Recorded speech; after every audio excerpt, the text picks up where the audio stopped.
மதுரையில் சித்திரை திருவிழாவிலையும் மீனாட்சி அம்மன் சுந்தரேஸ்வரர் திருக்கல்யாணத்தை பார்க்க 10 லட்சம் பேர் கூடுறான். 10 லட்சம் பேர் கூடுறான் சார். அதில் 5 லட்சம் பேர் அடுத்த மாவட்டத்திலிருந்து வந்தவனா வச்சுங்க. சொந்த மாவட்டத்தில் இந்த மதுரை தொகுதிக்கு உட்பட்ட பகுதியில் ஒரு 5 லட்சம் பேர் வந்திருப்பானா? ஒரு 3 லட்சம் பேர் வந்திருப்பாங்களா? 5 லட்சம் பேர் வந்திருப்பாங்கல்ல. திருக்கல்யாணம் முடிஞ்சிருச்சு. மீனாட்சிக்கும் சுந்தரேஸ்வரன் எப்ப ஃபர்ஸ்ட் நைட் நடத்த போறீங்கன்னு கேட்டவன் இந்த சு வெங்கடேசன். அவனுக்கு ஓட்டு போட்டு ஜெயிக்க வைக்கிறீங்க. உன் மதுரைக்கு பெருமையை மீனாட்சி அம்மன் கோயில் தானையா?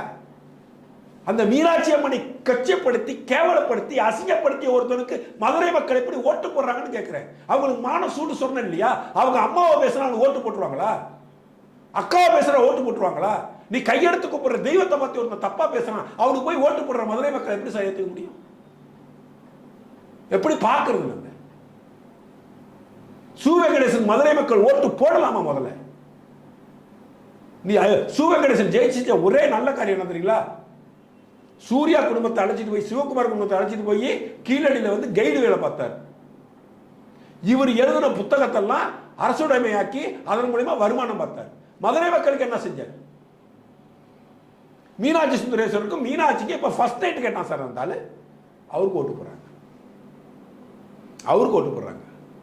அந்த மதுரை மீனாட்சி அம்மனை வணங்கி போற்றக்கூடிய புகழக்கூடிய அந்த பக்தி அழிந்து விடக்கூடாது என்று போராடக்கூடியவர்களுக்கு தோல்வியை பரிசா தராங்க. ஆன்மீகத்தை அழிக்கணும், இந்து ஆன்மீகத்தை ஒழிக்கணும், இந்து கோயில்களை ஒழிச்சு கட்டணும்னு சொல்லிட்டு போராடக்கூடியவங்களுக்கு ஓட்டு போடுறாங்க. நீ பக்திமான் கிடையாது. திமுக கூட்டணிக்கு ஓட்டு போடுற ஒவ்வொரு ஹிந்துவும் சாமி இல்லைன்னு சொல்றவன விட மோசமானவன் சார். சாமி இல்லைன்னு சொல்றான் பாருங்க, அவனை விட மோசமானவன். எனக்கு தெய்வ பக்தி இருக்கு, நான் பட்டையை போடுவேன், நான் ஹிந்து சடங்கு சம்பிரதாயங்களை பின்பற்றுவேன், கோயிலுக்கு போவேன், சாமி கூடுவேன், யாகம் வளர்ப்பேன், எல்லாம் செய்வேன், நான் திமுக ஓட்டு போடுவேன்னா ஒன்றை விட்ட மானங்கட்ட பை இந்த உலகத்தில் கிடையாதுங்கிற நான். ஏன்னா இந்த மதத்தை அழிக்கணும்னு மாநாடு போட்டு பேசுறவங்க. அவங்க மாநாடு போட்டு பேசுறாங்க. கேஸ் நடந்திருக்கு உதயநிதி மேல. சனாதனத்தை எதிர்க்கலாம் முடியாது, டெங்கு கொரோனா போல சனாதனத்தை ஒழிச்சு கட்டணும்னு பேசுற ஒரு உதயநிதி ஸ்டாலின். சனாதனம்னா என்ன? சனாதனம் ஹிந்து மதம். ஹிந்து மதம்னா சனாதனம். சனாதன ஹிந்து மதம் தானே இது.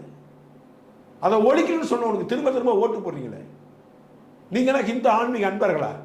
ஹிந்து ஆன்மீகத்தை ஏற்றுக்கொண்டவர்களா? என்னால பொறுக்கவே முடியல சார்.